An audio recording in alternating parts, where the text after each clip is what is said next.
S'il y a une chose que l'industrie de la musique pop sait très bien faire, c'est captiver son public avec des chorégraphies entraînantes, des lumières attractives et d'excellentes performances. La musique pop a aujourd'hui atteint une place inimaginable dans le monde entier. Des personnes de tous âges se sont déjà laissées emporter par le rythme des battements et cette industrie reste forte sur le marché depuis des décennies. Mais aurait-elle un côté obscur? Cette musique persiste-t-elle aujourd'hui uniquement pour son rythme ou aussi à cause de pactes faits en secret? C'est dans cette vidéo que je parlerai de tout sans rien cacher. Donc, si vous voulez savoir ceux qui se cachent dans l'industrie de la musique pop, au-delà de ceux que vous savez déjà, restez avec moi jusqu'au bout. Avant de commencer, je tiens à vous demander de vous abonner à ma chaîne. C'est très facile et ne coûte rien. Il suffit de cliquer sur le bouton « S'abonner » et à côté apparaîtra une cloche. Cliquez également sur cette cloche et sélectionnez l'option « Toutes » pour ne manquer aucune de mes vidéos, d'accord? Alors, commençons. Vous savez peut-être que la musique pop provoque des effets de bien-être et de plaisir dans notre cerveau en raison de son rythme intentionnellement répétitif. Les rythmes qui ont explosé dans le top 10 des charts musicaux étaient ceux qui suivaient ce modèle, procurant aux gens une sensation de plaisir et de joie. Cependant, en contrepartie, tout ce qui brille n'est pas toujours de l'or. Ce côté obscur ne se nourrit pas seulement de chansons sensuelles et profanes, mais il y a quelque chose en coulisses que le public en général ne voit pas. Et il n'est pas étonnant que la musique pop porte dans ses paroles la méchanceté et le péché. Mais dans cette vidéo, nous ne nous concentrerons pas sur les paroles sensuelles du marché pop, ni même sur les symboliques subliminales comme l'œil qui voit tout présent dans les clips, ni sur les références au diable. Aujourd'hui, nous parlerons du côté le plus profond de l'industrie de cette musique qui semble subtile et n'est jamais perçue. Vous avez peut-être remarqué que la plupart des chanteuses pop, lorsqu'elles entrent sur ce marché, subissent de grands changements dans leur façon de s'habiller et même de parler. Certaines d'entre elles commencent même avec une image douce et romantique, montrant de la fragilité et même de l'ingénuité. Mais vous êtes-vous déjà demandé pourquoi elles se transforment au fil de leur carrière? Le marché de l'industrie pop ne semble pas être si gentil avec les chanteuses qui font leur pacte avec lui. Ce marché exige que ces artistes perdent leur douceur et leur fragilité, tout cela dans le cadre du plan, car l'idée initiale n'est pas seulement de les rendre séduisantes, mais de choquer tout le public avec une nouvelle persona, c'est-à-dire la nouvelle identité de la chanteuse pop qui sera révélée à tous. Les stratégies utilisées à cette fin vont de l'exemple classique de tourner un clip vidéo montrant leur nouvelle persona, comme l'a fait Taylor Swift et Miley Cyrus, jusqu'à l'exemple de Katy Perry quand elle a coupé ses cheveux pour lancer sa nouvelle ère. Et les autres chanteuses pop suivent cet héritage entre discontinuité et renaissance, avec des enregistrements exotiques, des vêtements provocants, de nouveaux noms, de nouvelles coiffures et même des tatouages indiquant une réinitialisation. Cela me fait réfléchir à une chose.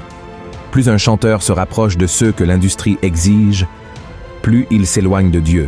Plus ce nouveau personnage est provoquant, plus il s'éloigne aussi des goûts de son public. Ainsi, son public a deux choix.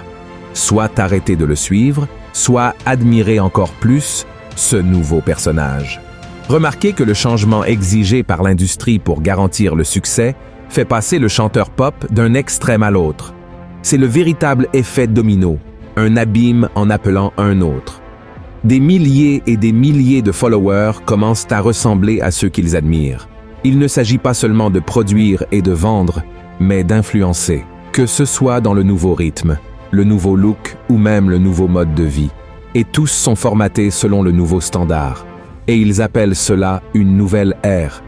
Mais en parlant encore des chanteuses de la pop, une question se pose maintenant. Sont-elles plus proches de ceux qu'elles sont vraiment, ou sont-elles plus éloignées de leur vrai moi pour garantir leur succès dans l'industrie musicale? Nous ne sommes pas ici pour juger, mais pour avertir. Si aucune de ces chanteuses pop n'a réussi à rester dans cette industrie sans passer par ce processus de dispersion, pourquoi croire que cela semble bon?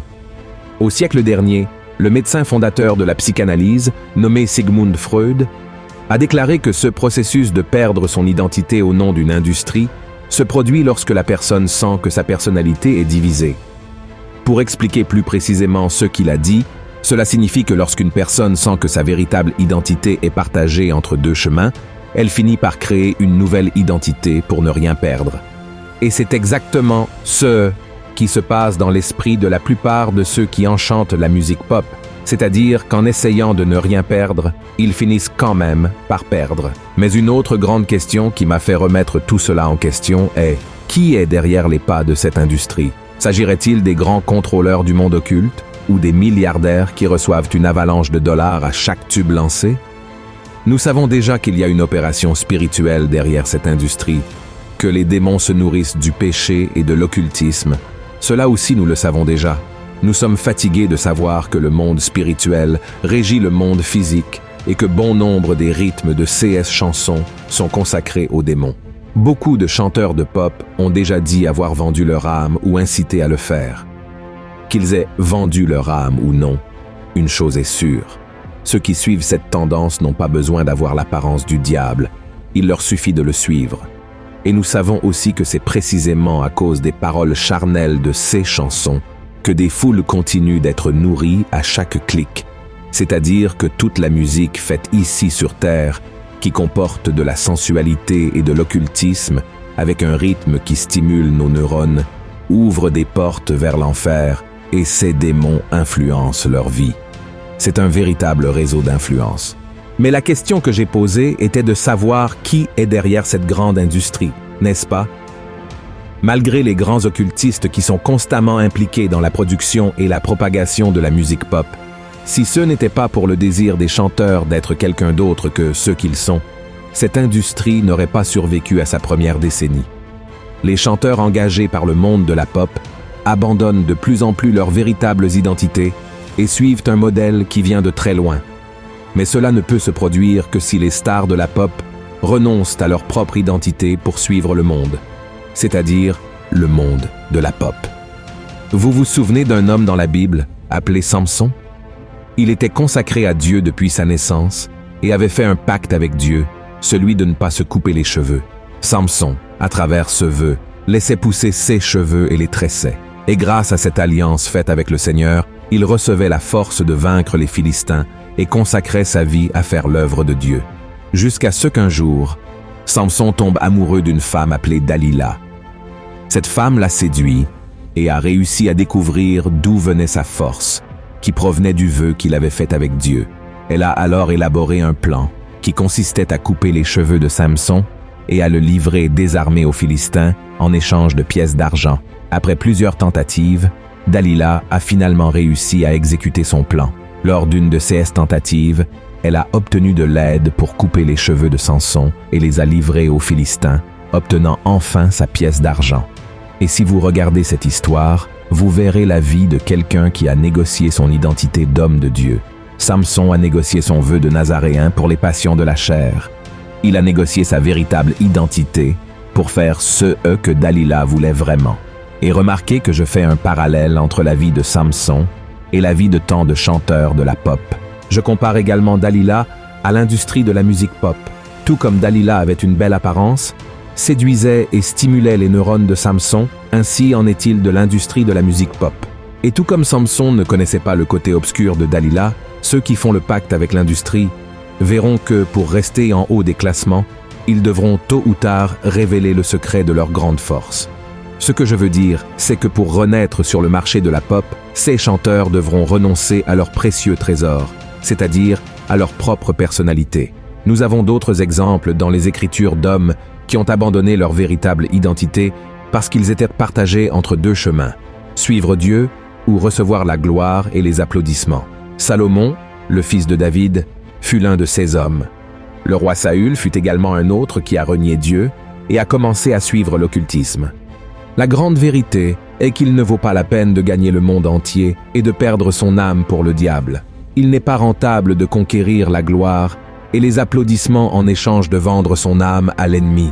Et quand je dis vendre son âme au diable, je ne parle pas de conclure des pactes sataniques, mais de livrer son âme en échange de la gloire et des likes, et de voir son pouvoir d'influence être détourné vers le mal. Frères et sœurs, nous sommes la génération des influenceurs, et nous choisissons comment nous influencerons et qui seront ceux qui nous influenceront. Dans ce cas, nous pouvons nous tourner vers l'exemple de David, un homme qui avait le cœur selon le cœur de Dieu et qui, malgré ses erreurs, faisait tout pour plaire au Seigneur, même si cela lui coûtait sa propre réputation. David aimait Dieu de tout son cœur et veillait sur sa présence. Et un autre grand influenceur du bien que nous pouvons mentionner ici est l'exemple même de Jésus. La parole de Dieu dit qu'il ne s'est pas tant soucié d'être Dieu, mais qu'il a choisi de s'abaisser de sa gloire pour gagner des âmes à travers sa bonne influence. Et c'est ce qui doit être notre objectif. C'est le secret pour ne pas tomber dans les chansons de l'industrie de Dalila. C'est de chercher à être comme Jésus, qui était doux et humble, sans s'attacher à soi-même, mais en faisant ce qu'il a lui-même enseigné, renoncer à sa propre volonté pour faire la volonté du Père. Frères et sœurs, la musique pop résonne dans les oreilles de chaque Brésilien et de chaque étranger. Le marché pop continue de gagner des milliards chaque année avec ses chansons sensuelles et ses rythmes entraînants, faisant de ces artistes des avatars de la nouvelle ère qui promeuvent la culture babylonienne et tout son occultisme avec des images et des symboles subliminaux. Et pour continuer à prospérer dans ce domaine, il sera nécessaire de faire une renonciation, abandonner sa propre personnalité pour la naissance d'une nouvelle, émergeant ainsi comme un nouveau personnage vide de soi-même, même s'il est rempli de popularité. Il serait bon que toute cette déconnexion ne soit pas nécessaire, mais pour rester sur le marché, il faudra dire comme Taylor Swift l'a dit, « Mon ancien moi n'est plus là ». Mes frères et sœurs en Christ, nous n'avons pas besoin de suivre l'exemple de beaucoup, mais nous devons suivre l'exemple de Jésus-Christ lui-même, qui même étant roi, même ayant tout pouvoir, même étant Dieu, n'a pas considéré cela comme quelque chose auquel il devait s'attacher. Il a influencé avec amour et grâce, levant une mer d'influenceurs qui sont aujourd'hui dispersés partout, influençant cette génération à vivre dans la sainteté et à marcher comme David, ayant soif de la présence du Seigneur, cherchant à lui plaire même si cela exige de renoncer aux désirs charnels pour vivre la volonté du Père, qui est bonne, parfaite et agréable. Amen. J'espère que cette vidéo vous a parlé, alors aimez, partagez avec vos amis et votre famille, et je vous attends dans la prochaine vidéo. Que Dieu vous bénisse puissamment. Gros câlin.